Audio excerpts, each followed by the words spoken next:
Okay, I'll call the meeting to order. We have no 3-minute delegations. Can I get a mover and seconder to confirm the agenda, please? Rob and Wendy, all in favor? That's carried. Thank you. Are there any declarations of pecuniary interest, conflict? None declared. I need a motion to confirm the minutes of our 654th session from February 20th. I get a mover. Wenda and Wendy, any discussion on those minutes? All in favor? That's carried. And a confirmation of the public meeting zoning bylaw from our minutes and amendments from our February 20th meeting. I get a mover and seconder for those minutes. Wendy and Sherry, any discussion on those minutes? All in favor? Carried. Thank you. We have 3 delegations on the agenda this evening. The first one is the Tamworth-Aaronsville Grassroots Growers. It's a follow-up to their request for use of township lands from a previous meeting. Who's going to speak on behalf of the Grassroots Growers? If you just, yes, just sit at the microphone. If you press the silver button, that should activate the mic. You'll get a red light turning on if it's functioning. Whoa, okay. This is pretty So scary. the floor is yours. Just introduce yourself. Thank you. My name's Phoebe Wilson. I'm the chair of the Tamworth and Aaronsville Grassroots Growers Organization. I know you guys, they've presented here earlier and we got some feedback that there was a site available in Centerville, correct? And we were hoping you would reconsider back to our original request, simply because we are rooted around this area and we were hoping to have the community garden located in Tamworth. I can read this letter if you prefer from Colin, who was not able to be here this evening. Yeah, sure, go ahead. Okay, so follow up to our November 14th presentation. Colin and Michelle, who gave the original presentation, are unavailable. We do not wish to take up more of the council's time than necessary, so we'll not redo our original presentation. Council kindly offered us the use of the Centerville Fairgrounds for the community garden. However, as Centerville is too far away from Tamworth-Aaronsville, we would like to ask council to revisit site number 1 from the community garden land inventory report dated January 15th, 2024. Site number 1 being the open field behind the Stone Mills Family Market grocery store just east of the Tamworth soccer field. This site is central to both Tamworth and Aaronsville, as well as conveniently located for local inhabitants. And we really appreciate this opportunity and really hope that a location for the garden can be approved. And of course, I'm here to hopefully answer any questions you might have. Thanks, Phoebe. Any questions for Phoebe? Rob, go ahead. If I recall correctly, in your original presentation, your concern was you had to have water and power, or at least that was one of your main things. I think that was an ask. I don't know if our decision for site 1 is predicated on water and whatever.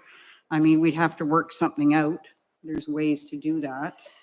So, are what you saying is that there is no water and power available at site 1, and that's why Centerville was chosen? I recall that was one of the concerns, just that this offered that in lieu of, and I understand your concern for location. The Tamworth-Aaronsville area is where you're located. Yeah, it's difficult because we're all volunteers, and in order to work on a community garden, it would be difficult for people to make that trek down there on a daily or weekly basis. So we were hoping to center it around where we're centered. We have an annual plant sale every year in the hamlet. So that's was our thinking. I think water and power can be figured out. But it's the location that's our biggest concern. Thank you. Krista Lee, you had something? Yeah, so thank you for coming back. So last time we were kind of part of our discussion was let's see how you felt about Centerville, because it is a beautiful idea with the Agricultural Society.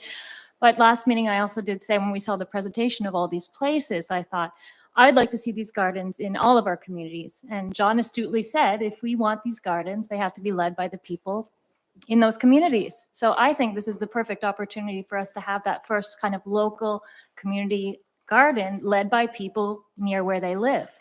And pardon the pun, but it allows it to organically like integrate into your life when you're stopping at the grocery store. There's walkability, bikeability to your members.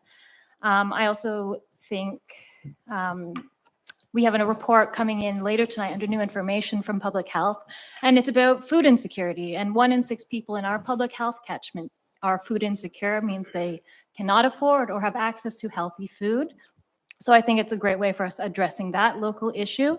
I also love the idea of it, the community hub kind of that's being built there, and why like integrating this garden along with where there's soccer fields and skating is the kind of intergenerational sharing of skills and knowledge, which I think we need more of.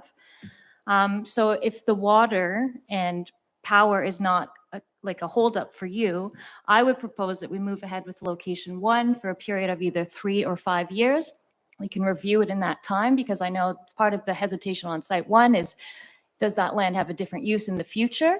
And so at 3 or 5 years, if people were on board with that, I would propose that we move ahead with that and can review it in the future, whether or not the location should change based on land use needs in the future. Okay. Anyone else? Doug, go ahead. Yeah, just a question. If I remember right from the original presentation, there was an intent or a possible intent to have possibly buildings or something, structures located on the area where you wanted to work. And that was a bit of a concern, because the township has potential use for that property. Okay, so where would you be if you were asked to move in 3 years, 5 years, or 10 years? Well, I can only speak from my perspective. Colin and I haven't had a chance to really, I went over his presentation and that. But I think the key at the end is that we need to start small. We don't know how it's going to go. I don't anticipate we're popping up some buildings. Yes, we're going to need some shelter, but that's easily looked after with, a tent or whatever for the workers to sit in shade and have some water and things like that. So I don't know about the buildings. I can't anticipate that we would be doing that in the first or second year. And obviously that would have to come back to the municipality anyway, if we decided to do something like that. There's also portable buildings. There's lots of those buildings that you can put up and take down. So that's, I don't think that's insurmountable.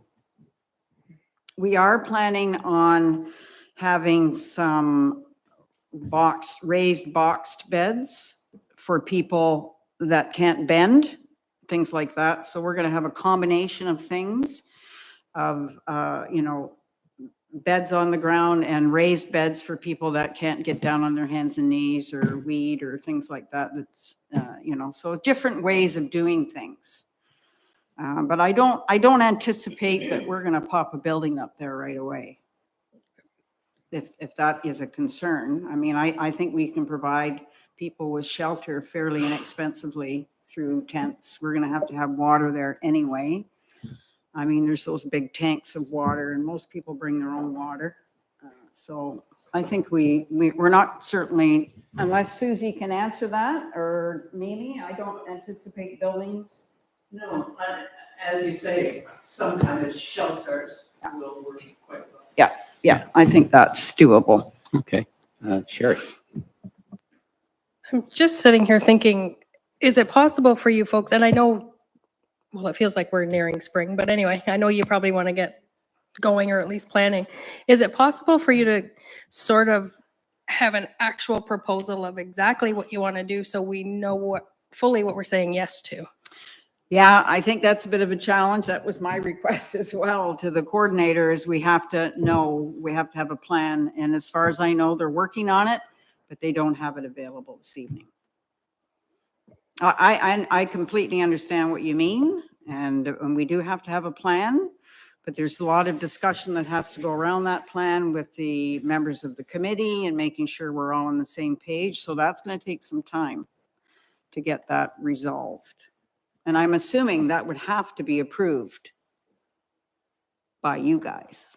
Well, yeah, I can't imagine that anything you're going to do will be so vast and extensive an area that it's going to intrude on another use, or maybe Rob, I can just hold it there and just, Jake, do you have any comments at this point about the size of a plot that's available there, or any problems that you can see with locating the garden in that general area?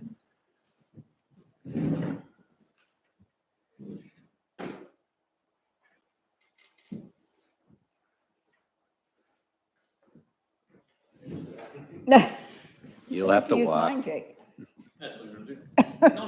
No, there's another one there, Phoebe.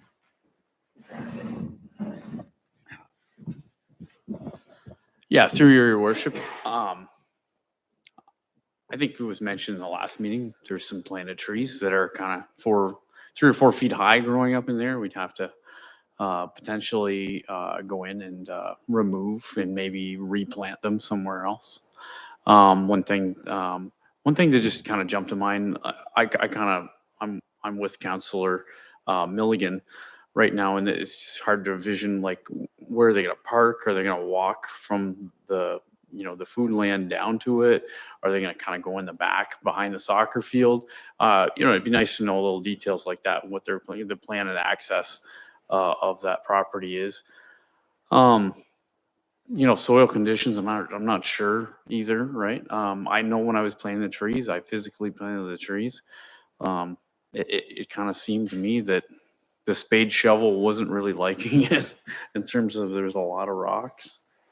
Well, I suspect we're going to do a lot more raised beds. Yeah, So and that's the more common thing these days, is to have the mounded beds. I mean, obviously, we're going to have to take a look at the soil. I mean, I think Colin has just confirmed that he does have the funding from LNA, and he has our funding. So, maybe if we can have a month, we can put together something for the next council meeting. Would that be acceptable? Sure. I mean, in principle, there's no objection because it's one of the sites that Jake Right. had proposed in the first place. It's just the details at this point. I don't think we have to get into that too much here. Unless, Rob, did you have something in particular?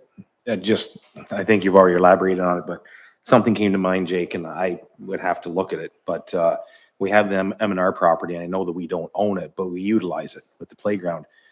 Behind the playground section, it goes around. I don't know if that's all wetland there, or if there's a space of grass there drawing water from the lake, maybe. Kind of a central spot. I don't know if that's a possibility, but it depends on the size you're looking to go and where you're going to grow from there. And that came to mind the other day when I read this, and I thought, I don't know.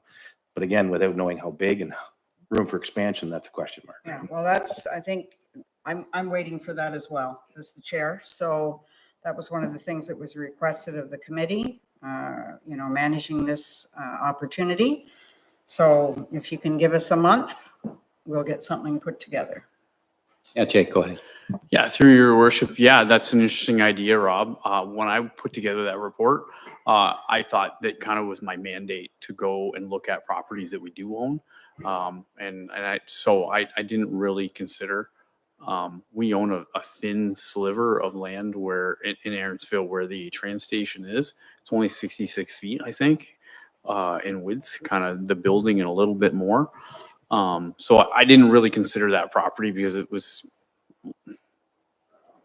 yeah, and there's like floodplain things to think about too. And it's heavily treed, but those trees are probably going to not be with us that much longer because they're ash.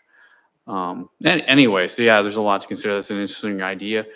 In terms of, I think different councilors have touched on it.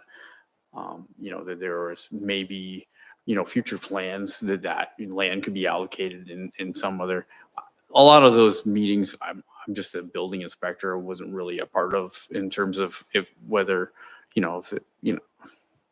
potential for more social housing. It's sort of stuff that's going on kind of above me. Obviously the county did the social unit in social housing that are there today, and maybe there is an opportunity for more of that in the future, that sort of stuff. I know sitting around talking in staff meetings that was kind of discussed. So those are kind of the the background of that property. And I think most council has kind of an awareness that that's kind of discussions we've had about that property. So.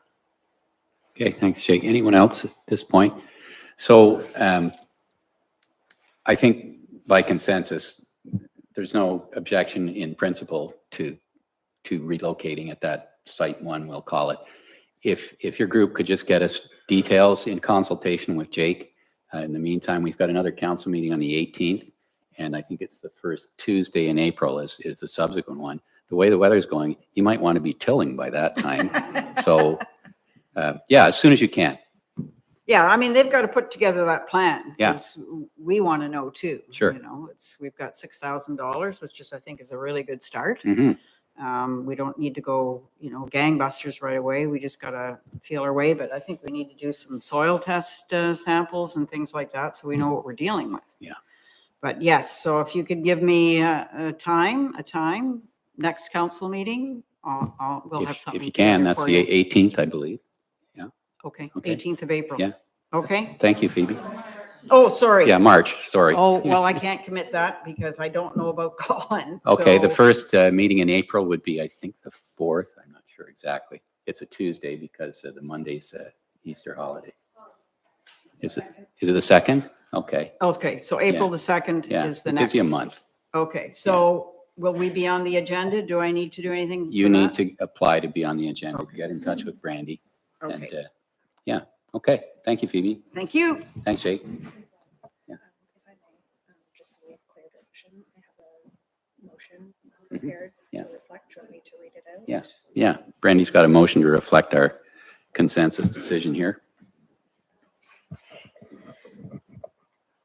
So I've drafted a motion to reflect the discussion that the delegation be received and further that council approves in principle site one being the open field behind the Stone Mills Family Market grocery store just east of the Tamworth soccer field as presented at the January 15th, 2024 council meeting, and that the Tamworth Aaronsville grassroots growers bring their site plan back to council for final approval.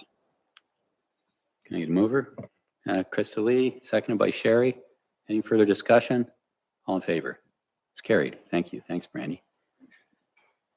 Okay, we have a second delegation on our agenda, which is from Flame Ontario, the 2024 Sideburn event. This is something that we've had for the last few years. Is there someone here to present for this one? It's a virtual presentation. Okay, we'll just wait till things come up on the screen then.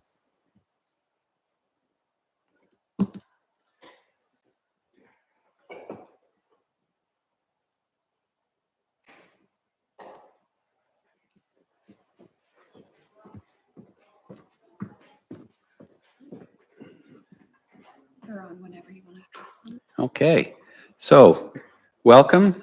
Who's doing the presentation? Could you introduce yourself, please? No, maybe she can't hear me. Yep, just wait. You there, Alexandra? Hello. Okay, so is there any way that she can hear me, Jeff, or should we just do it through you? I can hear you. Oh, you can hear me. That's great. Well, welcome. The floor is yours. Just to introduce yourself and proceed with your presentation. Awesome. Well, thank you so much. Oh, it just says that my screen sharing is disabled, but to be honest with you, it's not particularly relevant anyway, so I'll let you sort it out. But I'm Alex Barlow. I'm the board secretary from Flame Ontario Arts Collective. We run the event called Sideburn, which we ran last year under a permit from the township on Doyle Road. And we're returning this year, well, hopefully, to request a permit for the same May long weekend, the 16th to 20th. And I just wanted to give you a bit of an update on the event that we're planning for this year and answer any questions you may have.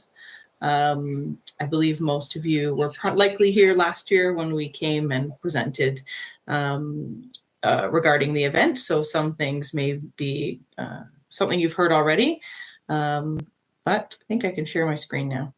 Nope, still can't. So in terms of the event itself that we're proposing.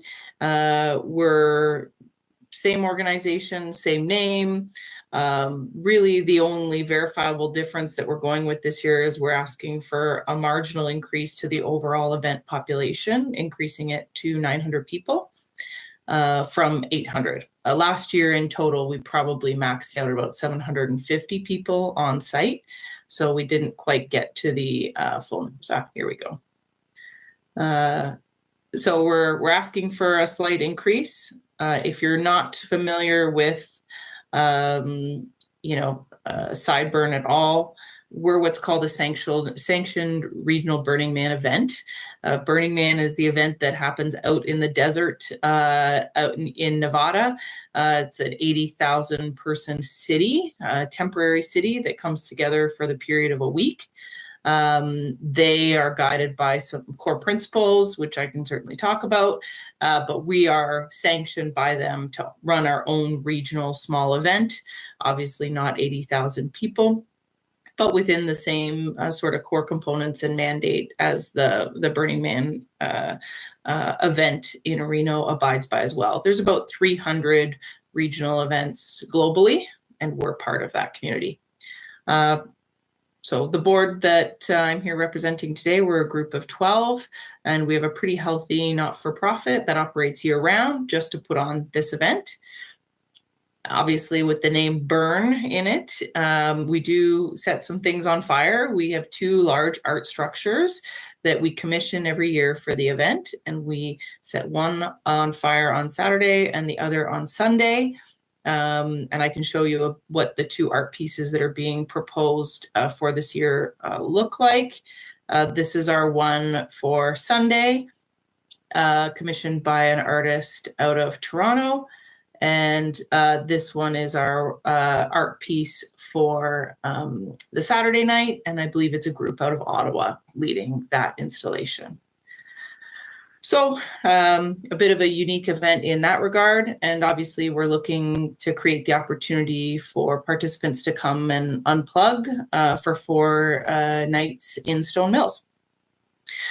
10 principles of Burning Man. I mean, perhaps the one interesting or the really interesting ones is that we're a completely decommodified event. So there's nothing for sale at the event.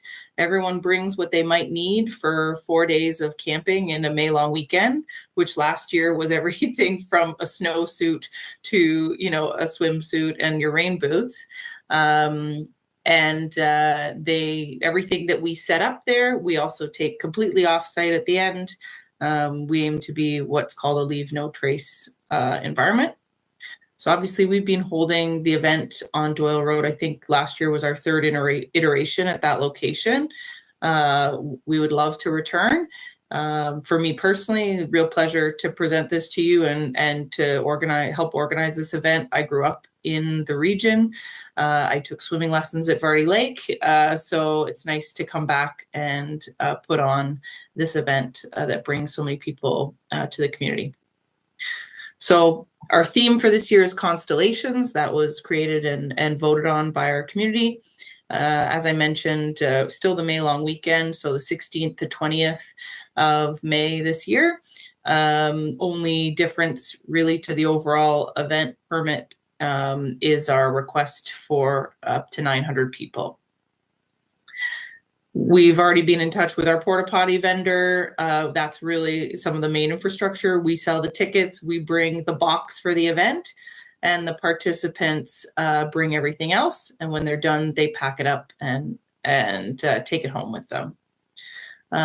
Really what is the core of the event are the theme camps and the artists who bring their creations to the event.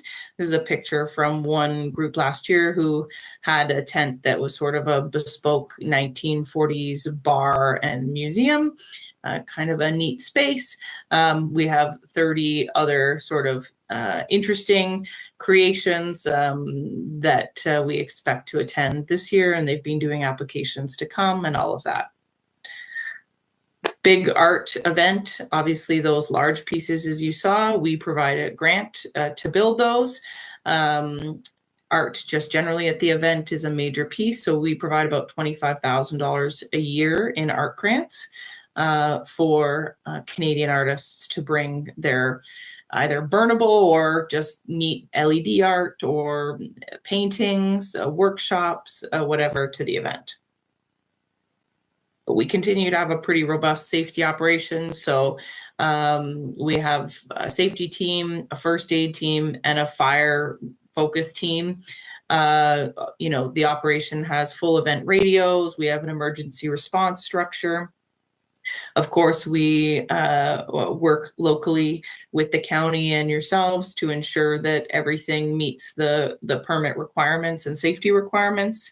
And our volunteer teams are groups of trained people. We have paramedics, members of the Canadian military. We've got nurses, doctors, etc., who volunteer some of their time in one of our safety teams. And then we also have a private security group that we pay for the event as well, who have experience in large events.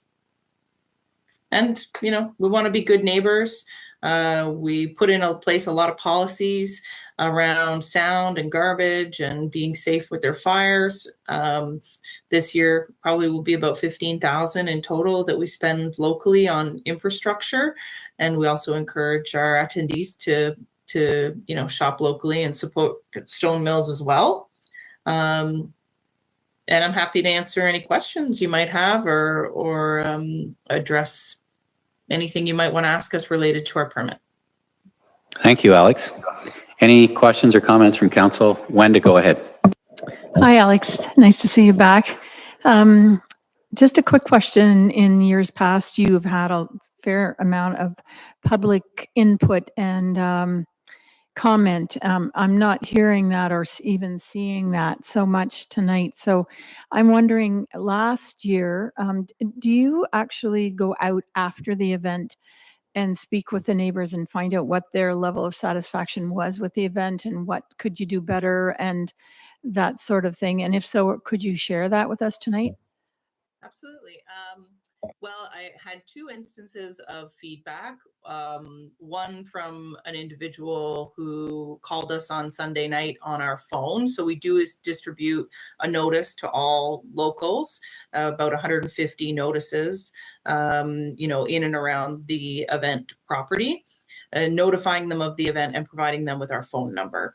No one contacted us either by phone or email within the township until Sunday of the event, when I received a phone call where the individual was expressing some concern that perhaps we were not going to follow our sound policy for that night. And I asked them if they had found that we weren't following our sound policy or if they had a complaint, because we want to address that. They said they didn't. And then they sort of brought up some, I would say, larger, more philosophical objections to our event around why are we here, you know, disturbing local taxpayers. So that was one individual who brought forward their concerns. I addressed them the best I could during that phone call, but the simple reality was we weren't, according to them, breaking any rules or causing them any problems. I think they wanted to have a chat with someone. So we did that. Wasn't a super positive conversation. I think both parties came away feeling perhaps that it was a bit of a rude experience, but that was the only complaint I received. I do have friends, a friend of mine whose parents live just north of Bethel Road on County Road 4, and they noted that they heard some noise and they were wondering what the sign was out at the road, but that in the house in the evening, for example, they didn't hear any noise. They're very close to the event. So just some anecdotal feedback. We've not gone around and specifically after the fact asked for feedback, to be honest. But that's something that we could do.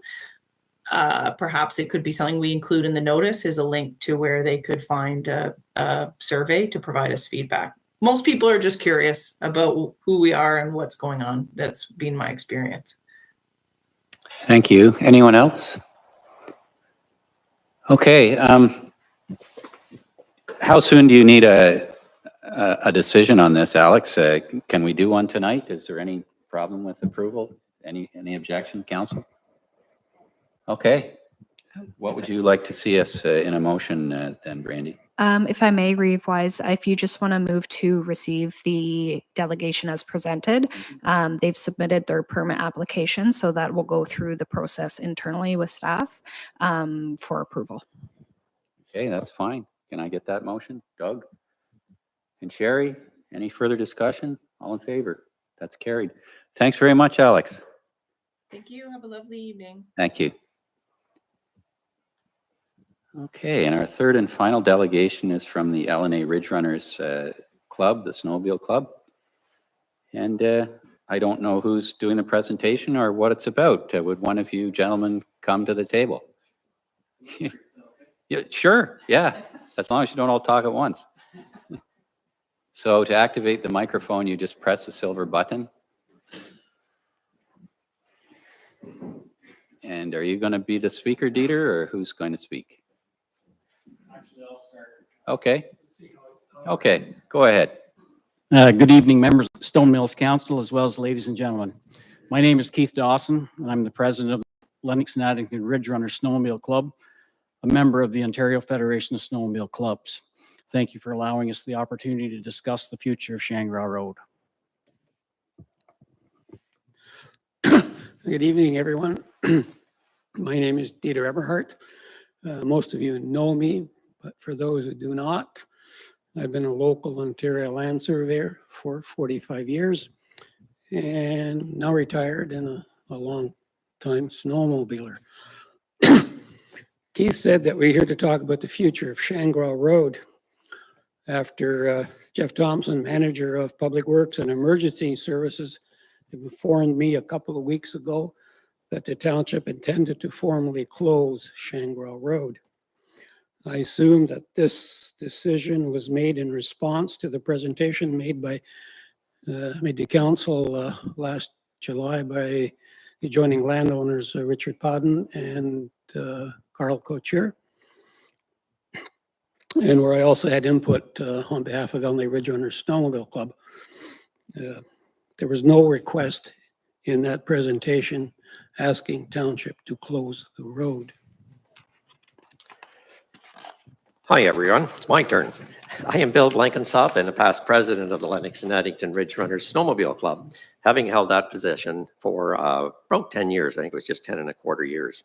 As well, I served as the secretary treasurer of the Ontario Federation of Snowmobile Clubs for 6 years. And I've been a snowmobiler since 1969. The Shangri-La Road allowance starts in the village of Yarker and has been utilized and maintained as part of our trail network since 1969. This road allowance is part of our trail system that links Yarker, Enterprise, Beaver Lake, and Arden on what is known as Trail LA 101. Trail LA 101 is provided by partnerships with Stone Mills Township, Central and South Frontenac Townships, Ontario's Ministry of Natural Resources, Ontario Parks, as well as numerous private landowners. Combining LA 101 with the old KNP Trail provides a 152-kilometer loop that visits Yarker, Enterprise, Arden, Sharbert Lake, and Harrowsmith. This loop provides the most enjoyable winter outing for snowmobiling enthusiasts. The movement of LAID, recognized by all here, is to create areas for outdoor and indoor recreation, enhancing physical and mental wellness. Stone Mills supports this by continuously creating and upgrading facilities, large and small, at times with the assistance of the organizations within their municipality. Examples being walkways, parks, arenas, ball fields, soccer fields, and not to be forgotten, trails, encouraging both summer and winter activities, one of which is snowmobiling. We're just alternating here. It's a little different. Anyways, construction or reconstruction of outdoor recreation areas is not cheap nor easy. Look no further than the Cataraqui Trail or the KMP Trail and others.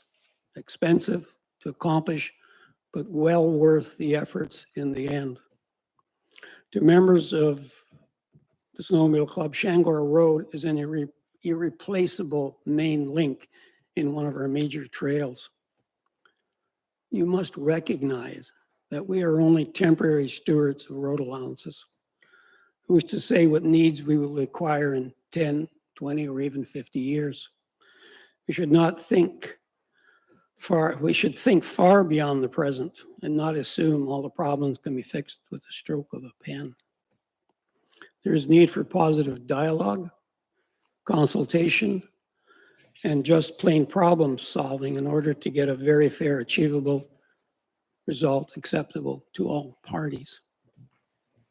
Ontario's trail development and improvement depend on securing long-term access to municipality-owned properties, including the Shangri-La Road allowance, among others. We as snowmobilers are the primary users of this road allowance, which includes sledding visitors from as far away as the GTA. A reasonable winter would see 1,000+ users of the Shangri-La Road allowance. Another area of which to make mention is the ongoing discussion regarding severances on lands viewed as agricultural quality land. I'm sure most of us here are aware of that. The adjustments to land use down the road will no doubt encourage the use of marginal land severances as a priority. Shangri-La Road fits nicely into that scenario. It is picturesque, offering viewing of flora and fauna both on and off the road allowance. Adjacent landowners may not wish to create lots at this time.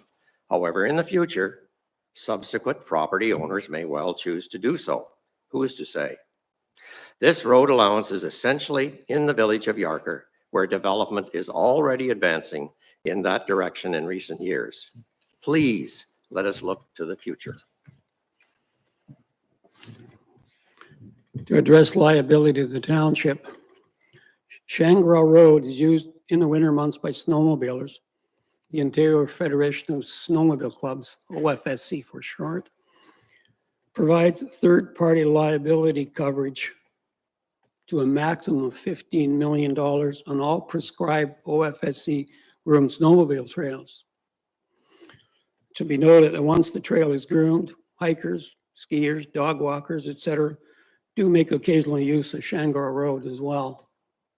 During the off-season, Shangri-La Road is used also by local residents for recreational purposes, just another area to enjoy nature like the Cataraqui Trail. Unfortunately, others have chosen to use vehicles of various sizes to traverse Shangri-La Road, resulting in damage to the trail surface in many areas, including sizable water holes, deep ruts, and mud holes, which makes it virtually impossible for all the others to enjoy use of the road both in summer and winter. The end result is that those vehicle users who create the multiple problems end up trespassing on adjoining lands to avoid the damage they themselves have created.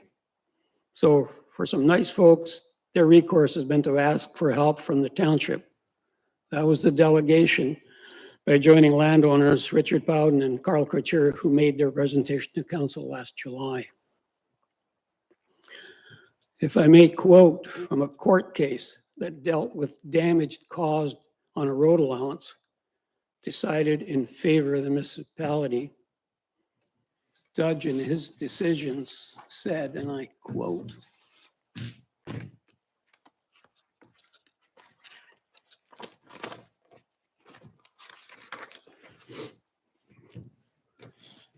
"In our judgment, the municipality is, in a broad sense, general sense, a trustee of the environment for the benefits of the residents in the area of the road allowance, and indeed for the citizens of the community at large."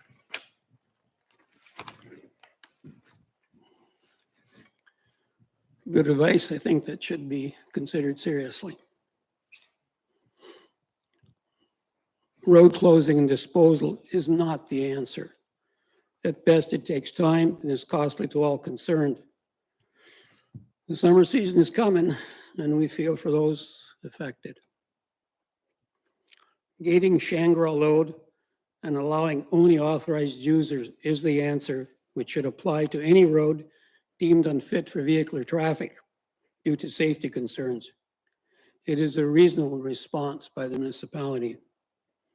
There is a regulatory process available to the township that can be considered. I refer to Section 35 of the present municipal act.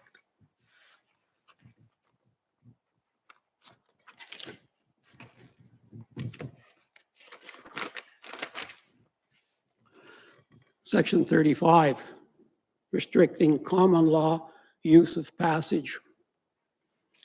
A municipality may pass bylaws removing or restricting the common law right of passage by the public over a highway. That was an amendment made to the Municipal Act in 2006.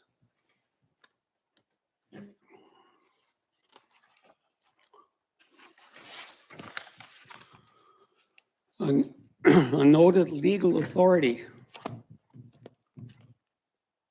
has analyzed Section 35 and came to these conclusions. I keep referring to this thing. Section 35 opens a whole new field of opportunity for municipalities. They can restrict roads for, say, recreational purposes, and also restrict who can use the road and for what use can be made of the road, etc. Of equal importance is the fact that many municipalities, and this would include Stone Mills, have many kilometers of roads once maintained, long since abandoned, but never closed.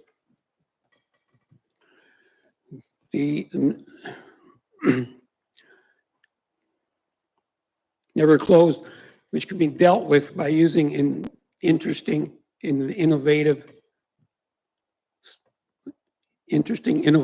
provided by Section 35. So that is okay. Oh, Brandy, can we go to those pictures now? They're up. All right. Okay.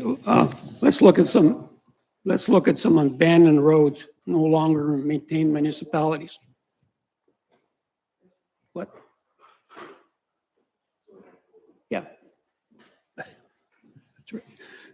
Yeah, let's look at some abandoned roads no longer maintained by the municipality, used as an OFSC snowmobile trail by landowners and members of the public.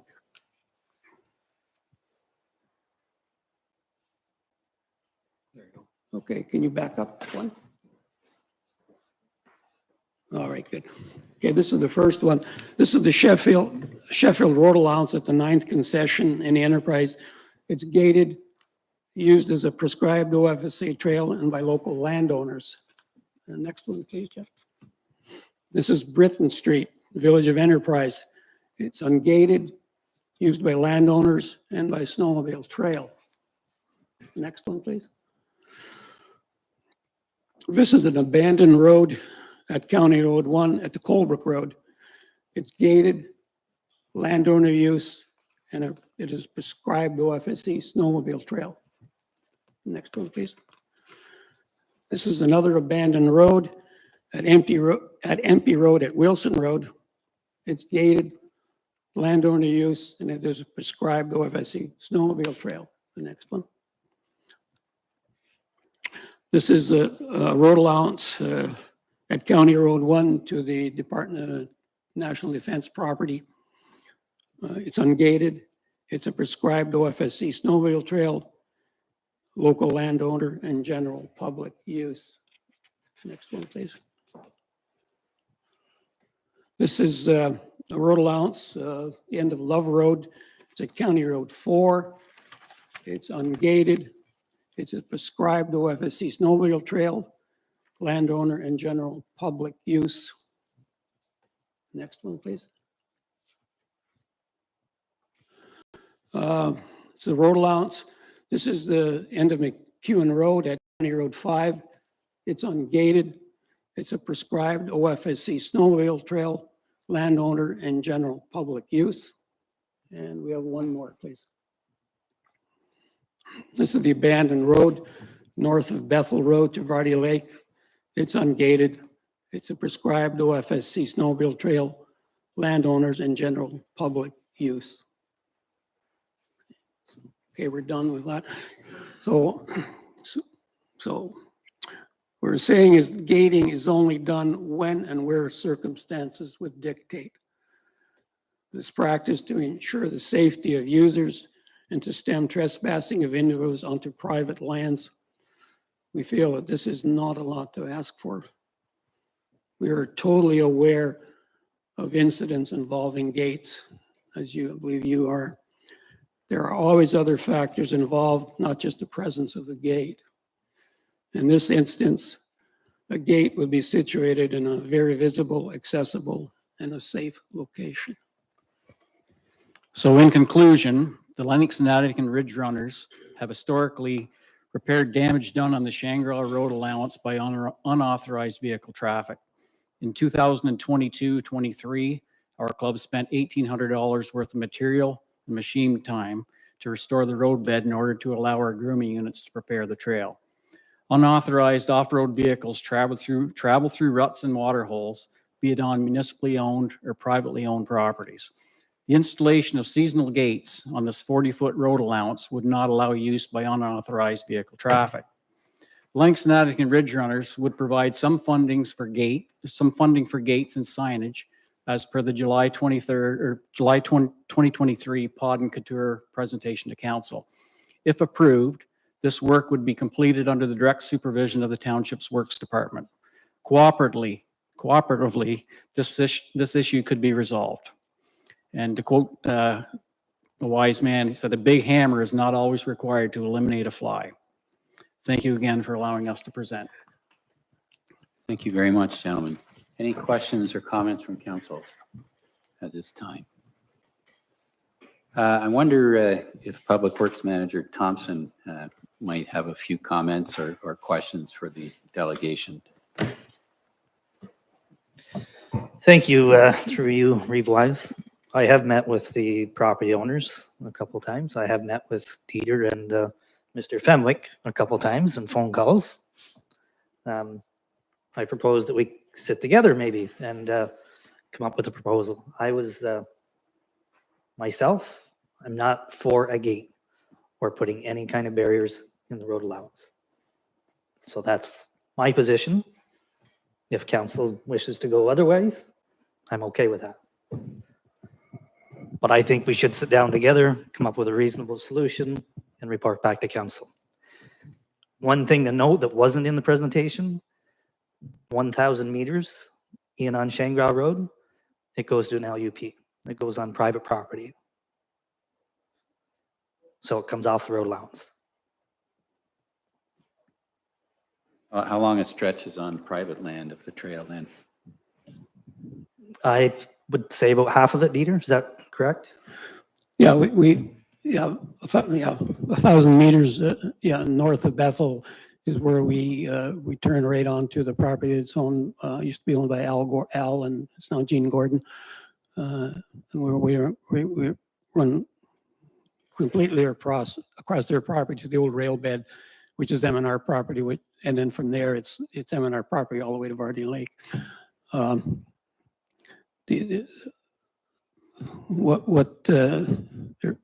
You know, if we lose an LUP, for example, for that property, when Gene sells the property, the new owner, we have to deal with the new owner, and land use permissions for private landowners. Those can be revoked at any time. There's no, you know, our snowmobile trails are basically at the pleasure of the landowner.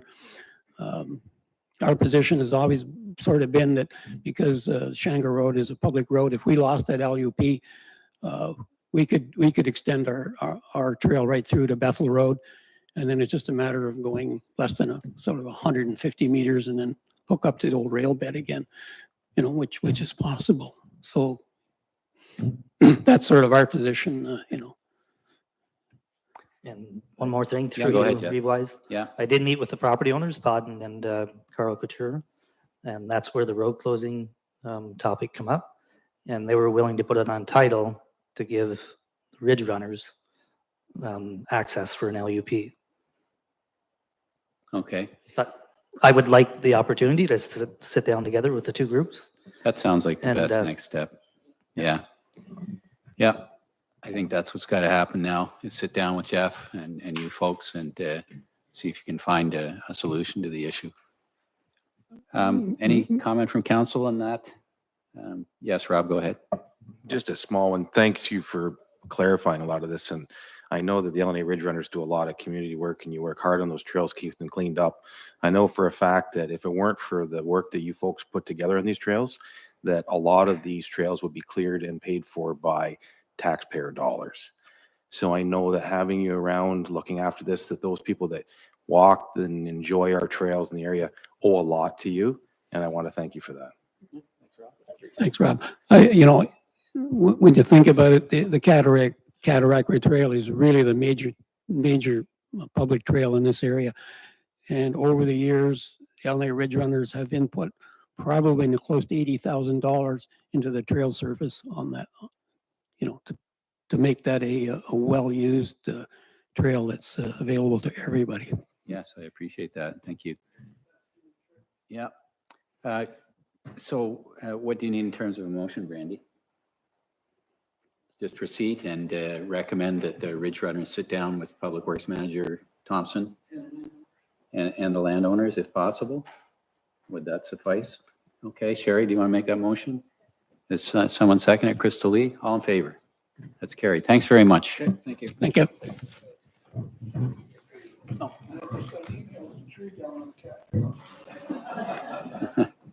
Get out there with your saw. A tree down.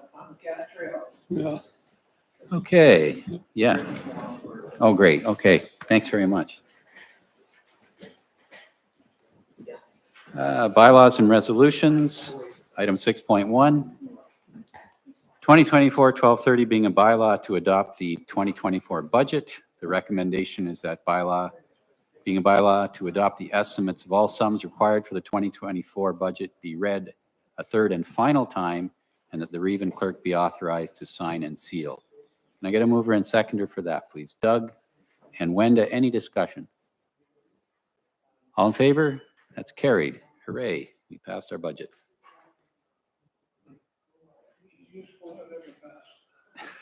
What?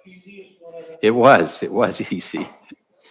And the first one we've actually recommended increase in the amount that staff asked for. Staff reports, 8.2 treasurer. This is the February 2024 accounts. The recommendations that the council receive the accounts payable payroll reports for the month of February, and that the practice of publishing monthly accounts payable and payroll reports on council agendas be discontinued in order for the township to be compliant with its obligations under the Municipal Freedom of Information Protection and Privacy Act. Can I get this on the floor with a mover and seconder, please? Sherry and Wendy. So, Brandy, this is a little different. Do you want to elaborate on this this privacy issue? Yes, thank you, Reeve Wife. So under the Municipal Freedom of Information Protection and Privacy Act, the municipality is obligated to keep personal information confidential, and there's a definition of personal information and what constitutes personal information. And one of those is tying any financial aspects to an individual.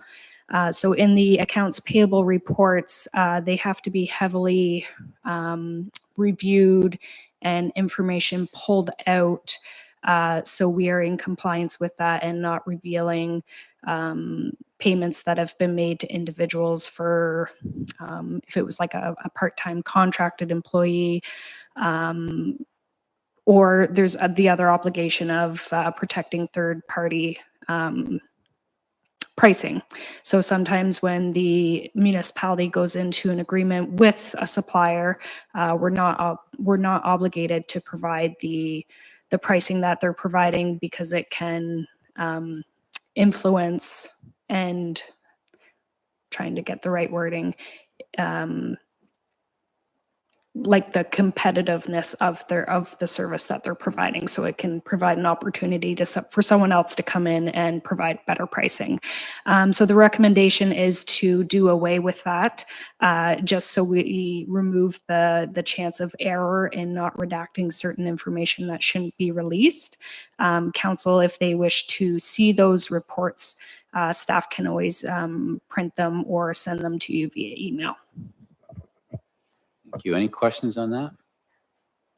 So I guess what comes to mind is this is a sort of a balance between our obligation to be financially transparent and people's personal or proprietary business information.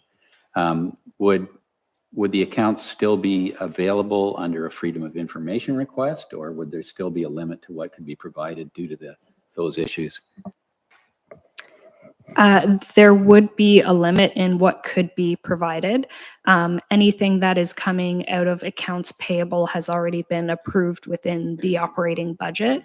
So the details don't really need to be in the upfront in the public view because it's already been approved through the budgeting process. So for example, in the budget, it talks to information technology and we budgeted X amount. The details of all of our IT providers and how much they're getting paid, that's not really relevant. So we're recommending that it not be provided on the agendas. Okay, thank you. Any questions or comments on that? So we've got a motion on the floor to basically receive the accounts and move the recommendation. All in favor? That's carried. Thank you. Thanks, Brandy. Items for information, Kingston, Frontenac Clinics and Addington Health Unit, Public Health, Cost of Healthy Living. Recommendation is that the report be received for information. Can I get a motion to that effect? Oh, sorry, did I miss something? Yes, I forgot the Easter Bunny. Holy Dinah. Oh my God. How could I forget the Easter Bunny? So we'll just hop backwards a little bit here. And this is from the Newburgh Camden Lions Club, and it's a donation request that we've honored in the past. The recommendation is that council provide direction.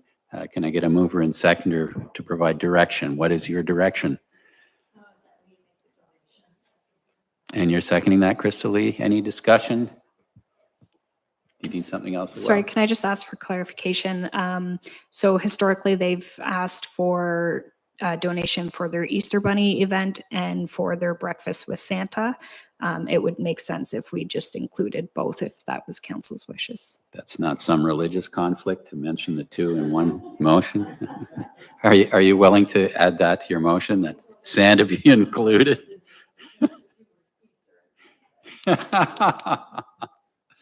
Okay, so that's fine with the mover and seconder. Okay, that's fine. All in favor? That's carried. Thank you.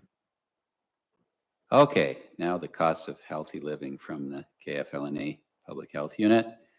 The recommendation is that this report be received. Can I get a mover and seconder for that, please? Doug and Rob, any discussion? It's an interesting report, and it's very timely given the cost of food these days. I hope everyone had a good look at it. All in favor? That's carried. Any new business and statements from members? Anyone have anything to bring forward at this point? Seeing none. All I need is a confirming bylaw for this evening's meeting. Sherry and Wendy, all in favor? That's carried. I need a motion to adjourn. Crystal Lee and Rob, all in favor? It's carried. Good evening. Thank you very much.